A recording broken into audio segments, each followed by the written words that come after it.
नमस्कार विद्यार्थी मित्रांनो, एन जे अकॅडमी या यूट्यूब चॅनलमध्ये तुमचं सहर्ष स्वागत आहे.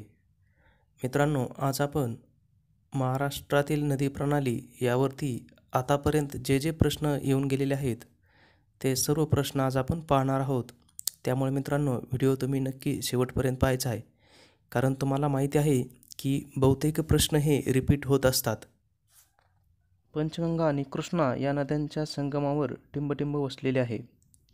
इथं आपल्याला विचारलं मित्रांनो, पंचगंगा आणि कृष्णा नदीच्या संगमावर कोणते शहर वसलेले आहे विचारलं आहे. तर याचं उत्तर आहे पंचगंगा आणि कृष्णा नदीच्या संगमावर नृसिंहवाडी हे शहर वसलेलं आहे.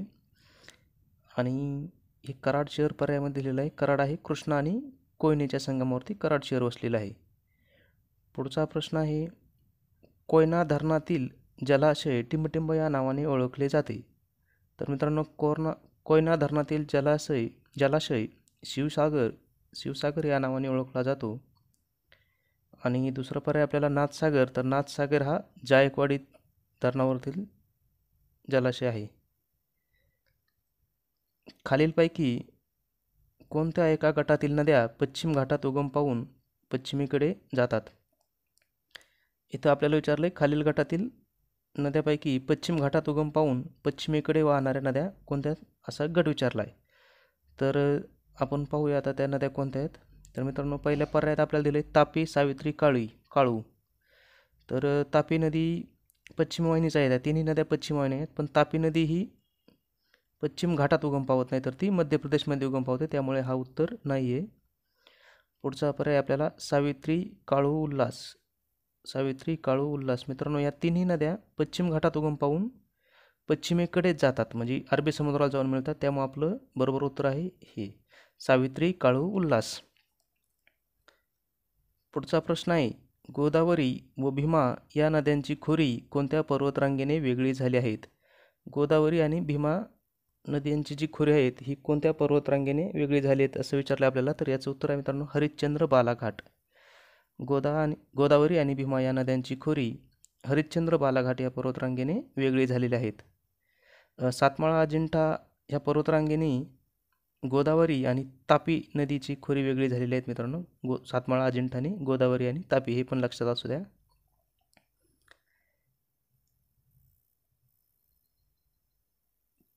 खालीलपैकी कोणती जलसिंचन योजना औरंगाबाद जिल्ह्यात आहे? औरंगाबाद जिल्ह्यातली जलसिंचन योजना विचारली तर त्याचं उत्तर आहे जायकवाडी. ही आहे गोदावरी नदीवरती जायकवाडी धरण आहे पैठण येथे. आणि कोयना धरण साताऱ्यामध्ये आहे. कावेरी नदीवरील पहिला जलविद्युत निर्मिती प्रकल्प टिंबटिंब येथे आहे. कावेरी नदीवरील पहिला जलविद्युत प्रकल्प विचारला आहे, तर याचं उत्तर आहे शिवसमुद्रम. कावेरी नदीवरील पहिला जलविद्युत प्रकल्प शिवसमुद्रम येथे आहे. पारस हे औष्णिक विद्युत केंद्र आहे अकोला जिल्ह्यात. खापरखेडा हे पण औष्णिक विद्युत केंद्र आहे नागपूर जिल्ह्यामध्ये. लवासा प्रकल्प पुणे जिल्ह्यातील टिंबटिंब नदीच्या खोऱ्यात उभारला जात आहे. लवासा सिटी ऐकून असताना मित्रांनो आपण, जी पुणे जिल्ह्यातली खूप हायटेक सिटी आहे, तर ही कोणत्या नदीच्या खोऱ्यात हे विचारले तर त्याचं उत्तर आहे मोसी. लवासा प्रकल्प पुणे जिल्ह्यातील मोसी नदीच्या खोऱ्यात आहे.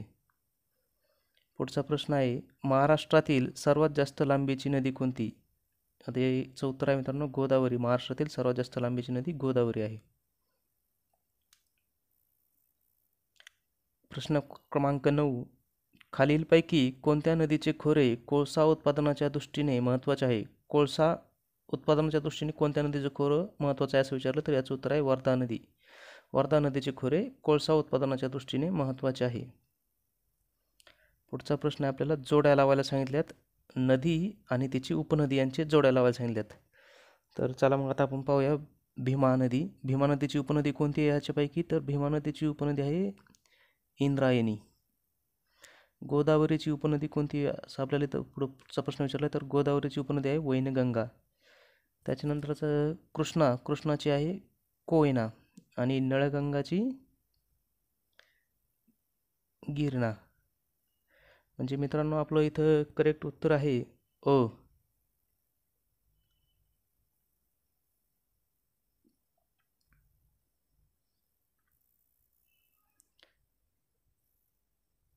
महाराष्ट्रात खालीलपैकी कोणत्या जिल्ह्यात सर्वात जास्त विहिरी आहेत? सर्वात जास्त विहिरीची संख्या कोणत्या जिल्ह्यात आहे हे विचारलंय, तर याचं उत्तर आहे अहमदनगर. अहमदनगर जिल्ह्यामध्ये महाराष्ट्रातील सर्वात जास्त विहिरी आहेत. पुढचा प्रश्न आहे आपल्याला, जोड्या लावा. ही तळी आणि जिल्हे म्हणजे काही धरणं दिलेत आणि समोर ते कोणत्या जिल्ह्यात आहे असं विचारलंय. तर पहिलं आहे आंध्रलेख. तर आंध्रलेख आहे पुण्यामध्ये, भंडारदरा अहमदनगर, तानसा ठाणे, आता पालघरमध्ये आहे,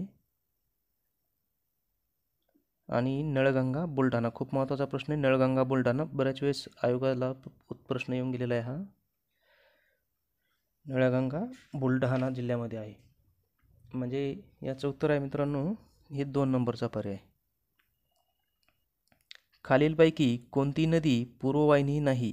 आपल्याला इथं विचारलं आहे खालीलपैकी कोणती नदी पूर्ववाहिनी नाही. तर इथं पहिलाच पर्याय आपल्याला तापी. तापी नदी ही पूर्ववाहिनी नाही मित्रांनो. तापी नदी ही पश्चिम वाहिनी आहे. गोदावरी पूर्णवाहिनी नदी आहे, भीमा पूर्ववाहिनी आहे आणि कृष्णा पण पूर्ववाहिनी आहे. तर आपलं उत्तर आहे तापी नदी. खालीलपैकी कोणता जिल्हा तळी व तलावांचा जिल्हा म्हणून ओळखला जातो? तलावांचा जिल्हा म्हणून भंडारदऱ्याला ओळखलं जातं. खूप वेळेस प्रश्न आलेला आहे हा. खालीलपैकी कोणकोणत्या पाणी वाटप तंट्यामध्ये महाराष्ट्र राज्य सहभागी आहे? जे पाणी वाटप तंटे आहेत यात महाराष्ट्राचे सहभागी असलेलं कोणतं, हा प्रश्न आला बघा PSI मुख्य परीक्षा 2012ला.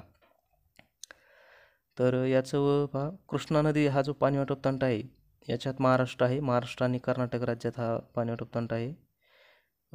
गोदावरी पाणी वाटप तंटा नाही. नर्मदा नदी पाणी वाटप तंटा हा पण महाराष्ट्र, गुजरात आणि मध्य प्रदेशमध्ये आहे. म्हणजे याचं उत्तर आहे अ आणि क. अ आणि क म्हणजे महाराष्ट्राच्या नदी प्रणालीबाबत कोणते विधान चूक आहे? इथं आपल्याला चुकीचं विधान विचारलं आहे आणि हा प्रश्न आला असिस्टंट पूर्व परीक्षा 2012ला. कोणतं विधान चूक आहे हे विचारलं. हे लक्षात घ्यायचं मित्रांनो, चूक विचारलं आहे की बरोबर विचारलं आहे. चला तर आपण पाहूया आता विधान काय आहेत. हे विधान आहे गोदावरी महाराष्ट्राचे सुमारे अर्धे क्षेत्र व्यापते. तर हे बरोबर आहे मित्रांनो. गोदावरी नदी महाराष्ट्राचे सुमारे अर्धे म्हणजे 49% क्षेत्र गोदावरी व्यापते. पुढचं आहे उत्तरेकडील मोठ्या 2 नद्या महाराष्ट्राबाहेर उगम पावतात. हे पण बरोबर आहे. उत्तरेकडील 2 मोठ्या नद्या महाराष्ट्राबाहेर उगम पावतात. त्या नद्या आहेत मित्रांनो तापी आणि नर्मदा. महाराष्ट्राबाहेर त्या उगम पावतात. परराज्यातून महाराष्ट्रात येणाऱ्या नद्या पश्चिम वाहिनी आहेत. हे पण उत्तर बरोबर म्हणजे विधान बरोबर आहे. परराज्यातून महाराष्ट्रात येणाऱ्या ज्या नद्या येतात ह्या त्याच नद्या आहेत तापी आणि नर्मदा, ज्या की मध्य प्रदेशमधून महाराष्ट्रात येतात आणि त्या पश्चिम वाहिनी नद्या आहेत. इथं दिलं आपल्याला पश्चिम वाहिनी. म्हणजे याचं इथं आपल्याला चूक विचारलं होतं पण यातील एकही वाक्य चूक नाही. त्यामुळे याचं उत्तर आहे वरीलपैकी एकही नाही. पुढचा प्रश्न आहे खाली महाराष्ट्रातील नद्या व त्यांची उगमस्थान यांच्यात जोड्या दिलेल्या आहेत. STIला मुख्य आलता हा 2012ला हा प्रश्न. त्यांची नद्या आणि उगमस्थान विचारले आहेत, परंतु मित्रांनो हा प्रश्न रद्द झालेला आहे. आपण पुढचा प्रश्न पाहूया.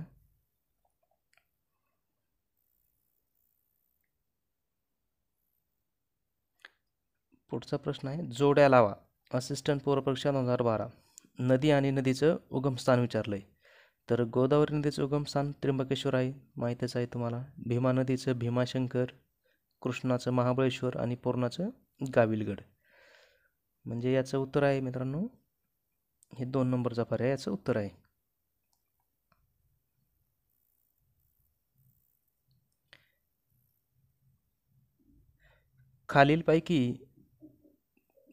खालीलपैकी कोणत्या धरणांचा समावेश कुकडी जलसिंचन प्रकल्पाअंतर्गत होतो?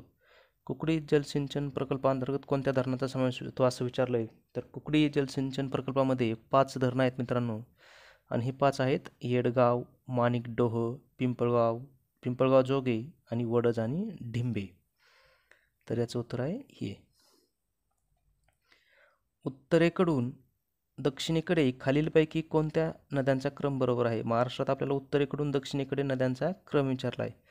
तर सगळ्यात उत्तरेला पहा तापी नदी आहे, त्याच्यानंतर गोदावरी, म्हणजे तापी, गोदावरी, सीना, भीमा आणि कृष्णा. तर याचं उत्तर बरोबर आहे. तापी, गोदावरी, सीना, भीमा आणि कृष्णा. उत्तरेकडून दक्षिणेकडे गेल्यास. आणि जर दक्षिणेकडून उत्तरेकडे विचारलं असतं तर कृष्णा, भीमा, सीना, गोदावरी आणि तापी.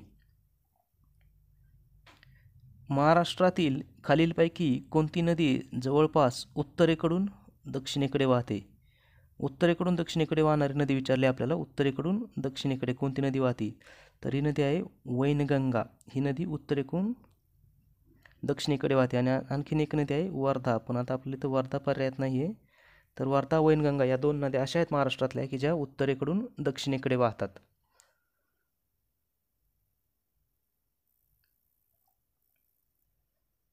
पुढचा प्रश्न आहे, महाराष्ट्रातील नदी प्रणालीचे सर्वात मोठे क्षेत्र गोदावरी नदीचे असून सर्वात कमी नर्मदा नदीचे आहे. गोदावरी नदी खालोखाल क्षेत्र भीमा नदी प्रणालीचे क्षेत्रफळ असून त्या खालोखाल कोकणातील नदी प्रणालींचा क्रमांक लागतो. आणि वरीलपैकी कोणते विधान बरोबर आहे असं विचारलं. तर पहिलं विधान काय आहे?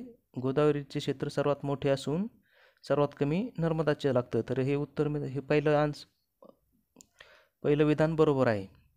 दुसरं विधान काय झालं? गोदावरी नदी खालोखाल क्षेत्र भीमा नदी प्रणालीचे क्षेत्रफळ असून, तर हे चूक आहे. गोदावरी नंतर भीमा नसून तापी नदीचं क्षेत्रफळ, तापी नदी खोऱ्याचं क्षेत्रफळ जास्त आहे. 2 नंबर तापी नदी खोरे आहे आणि त्याच्यानंतर भीमा नदीचा क्रमांक लागतो. म्हणजे हे जे विधान आहे हे चूक आहे. तर आपण मग याचं उत्तर लिहू शकतो फक्त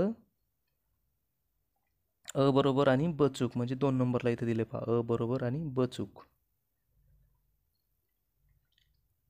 महाराष्ट्रातील खालीलपैकी कोणती नदी जवळपास उत्तरेकडून दक्षिणेकडे वाहते? PSI पूर्व परीक्षा 2014 आलता. याचं उत्तर आहे वैनगंगा नदी. पुढचा प्रश्न आहे, खालीलपैकी गटात न बसणारी नदी शोधा. इथं काही नद्या दिल्यात आणि विचारलं की गटात न बसणारी नदी शोधा. तर पहिली नदी आहे दूधगंगा, पंचगंगा, गिरणा आणि सीना. आता इथं विचारलं गटात न बसणारा. तर पहा मित्रांनो, दूधगंगा नदी पश्चिम वाहिनी आहे. दूधगंगा नदी पूर्ववाहिनी आहे. पंचगंगा नदी बी पूर्ववाहिनी आहे आणि सीना नदी बी पूर्ववाहिनी आहे. फक्त ही गिरणा नदी पूर्ववाहिनी नसून ती तापी नदीची उपनदी आहे आणि तापी नदी आणि ते पश्चिम वाहिनी आहेत.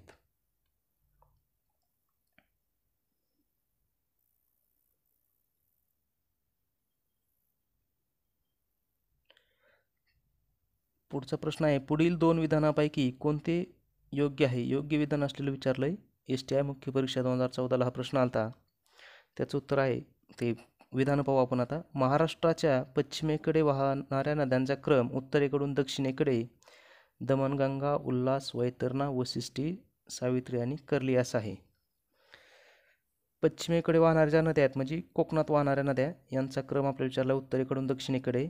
त्यांनी क्रम दिलाय दमणगंगा, उल्हास, वैतरणा, वशिष्ठी आणि सावित्री, कर्ली. तर हा क्रम बरोबर आहे, म्हणजे विधान अ बरोबर आहे. आता आपण विधान ब पाहू. भातसा व काळू या उल्हास नदीच्या महत्त्वाच्या उपनद्या आहेत. हे पण बरोबर आहे, उल्हास नदीच्या उपनद्या आहेत भातसा आणि काळू. म्हणजे याचं उत्तर राहील अ व ब दोन्ही विधाने बरोबर आहेत. पुढचा प्रश्न आहे, महाराष्ट्र राज्यातील पूर्ववाहिनी नद्यांनी किती टक्के क्षेत्र व्यापले आहे? इथं विचारले पूर्ववाहिनी नद्यांनी. म्हणजे आता पूर्ववाहिनी नद्या कोणकोणत्या आहेत महाराष्ट्रातल्या पहा. गोदावरी आहे, त्यानंतर भीमा आहे, त्यानंतर कृष्णा आहे.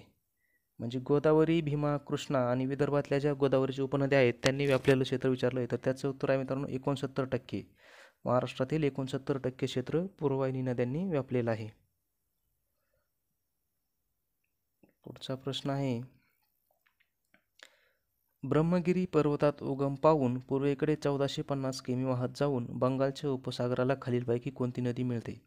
तर इथे विचारले ब्रह्मगिरी पर्वतात उगम पावणारी नदी कोणती? तर ब्रह्मगिरी पर्वतात गोदावरी नदी उगम पावते, गोदावरी.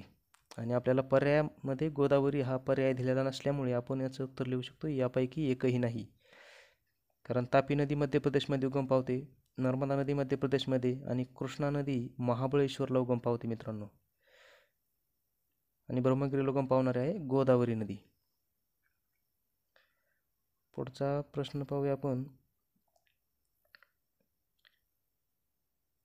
भीमा व गोदावरी या नद्यांची खोरी खालील पर्वतरांगामुळे अलग होतात. भीमा व गोदावरी नद्यांची खोरी कोणत्या पर्वतरांगेमुळे अलग होतात असा प्रश्न विचारला आहे आणि हा असिस्टंट मुख्य परीक्षा 2014ला आलेला प्रश्न होता. तर याचं उत्तर आहे भीमा व गोदावरी बालाघाट डोंगररांगांनी हे होतात.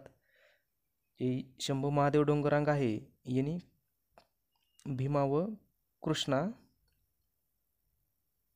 आणि ही जी सातपुडा पर्वतरांग आहे यांनी गोदावरी,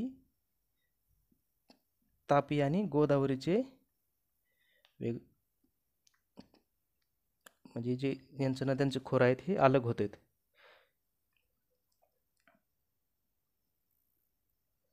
पुढचा आपल्याला विचारला आहे प्रश्न, धबधबे आणि त्यांची ठिकाणे यांच्या जोड्या लावा. धबधबे आणि त्यांच्या ठिकाणांच्या जोड्या लावायच्यात आपल्याला. तर पहिला धबधबा आहे मार्लेश्वर. मार्लेश्वर रत्नागिरीमध्ये आहे. ठोसेघर सातारामध्ये आहे. सावताळा बीड आणि रंधा धबधबा अहमदनगरमध्ये आहे. म्हणजे याचं उत्तर आहे मित्रांनो मार्लेश्वर रत्नागिरी, ओला 2, ठोसेघर सातारा,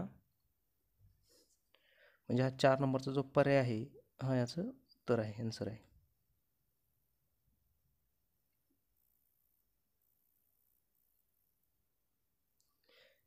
पुढचा 30 नंबरचा प्रश्न आहे, खालीलपैकी कोणती नदी काही क्षेत्रात पुणे आणि सोलापूर व पुणे आणि अहमदनगर जिल्ह्यांची नैसर्गिक सीमा आहे. म्हणजे इथे विचारलं आपल्याला पुणे आणि सोलापूर आणि पुणे आणि अहमदनगरची जी नैसर्गिक सीमा असणारी नदी कोणती विचारलं, तर याचं उत्तर आहे भीमा नदी. पुढचा प्रश्न आहे, पुढीलपैकी कोणती विधाने योग्य आहेत. योग्य असलेले विधान विचारलंय. पहिलं विधान आहे सहस्रकुंड धबधबा वैनगंगा नदीवर आहे. मित्रांनो प्रश्न खूप बारीक वाचायचा आहे. सहस्रकुंड धबधबा वैनगंगा नदीवर आहे असं विचारलंय, पण हा वैनगंगा नदीवर नसून हा पैनगंगा नदीवरती आहे. म्हणजे जी की वैनगंगाची उपनदी आहे पैनगंगा, तिच्यावरती हा सहस्रकुंड धबधबा आहे. म्हणजे याच्यावरून आपण समजू शकतो की पहिलं विधान तर चूक आहे. आता पुढचं विधान काय हे पाहू. वणी हे गाव निरगुडा नदीवर वसलेले आहे. तर हे बरोबर आहे मित्रांनो. हे वणी हे जे गाव आहे हे निरगुडा नदीवर वसलेलं आहे. म्हणजे आता आपण पाहू शकता पहिलं विधान चूक आहे आणि दुसरं विधान बरोबर आहे. मग खाली आपण पर्यायात लिहू शकतो की केवळ ब योग्य आहे.